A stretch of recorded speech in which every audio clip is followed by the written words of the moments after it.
Hi folks, welcome to today's Coffee with John. Happy Australia Day, by the way. I think that was yesterday officially, but we all get the Monday after it off. And I tell you, there is a change in the vibe. This is the first time I've been in Australia where I've felt that more and more people are actually genuinely celebrating being an Australian. But we're looking at something way, way more important than that, even though I've got my Aussie hat on.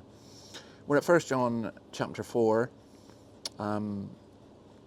We read verse 7. Dear friends, let us love one another, for love comes from God. Everyone who loves has been born of God and knows God. And then verse 8, whoever does not love does not know God, because God is love. And I actually want to stop there, because I want to go back to the truism in our culture, which is just nonsense, that love is love. No, God is love. And when people go around, you see what they do is they kind of say love is God, and what they mean by love. So when people say love is love, what they're not really meaning love. Often they're talking about sexual lust. They're talking about maybe emotional, but they're not talking about love in terms of this, its very depth. And the idea that God is love is actually, to be honest, it's such an astonishing one.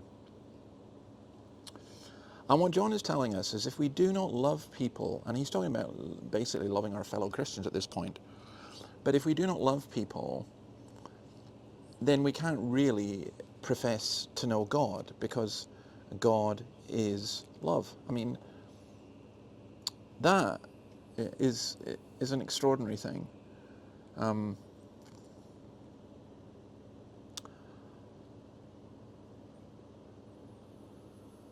You know, the Westminster Catechism, I'm just thinking about this, says, what is God? God is a spirit, infinite, eternal, and unchangeable in his being, wisdom, power, holiness, justice, goodness, and truth.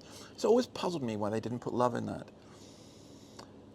In his being. But in his being, he most definitely is love. I mean, that's what we are particularly told in this.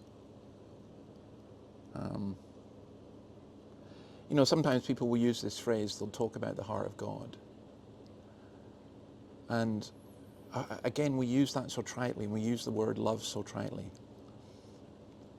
I think to comprehend the love of God is very, very difficult. Paul says that we might know how high and long and deep and wide is this love of God.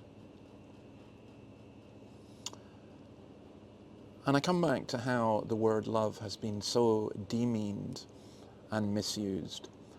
And I want to say to people, don't do that. Christians, don't fall for that one. There are a lot of words being used in recent days when people say, oh, you're against this and you're against that. And I'm saying, no, the love of God is probably the greatest thing. In fact, it is the greatest thing that we can ever know. And let's find out more. And we'll do that tomorrow, because we're going to take our time, because John goes on in the rest of the chapter, and we'll be doing this all week, this week and next week, just reflecting on the love of God. So anyway, happy Australia Day, and may you know the God who is love. Bye.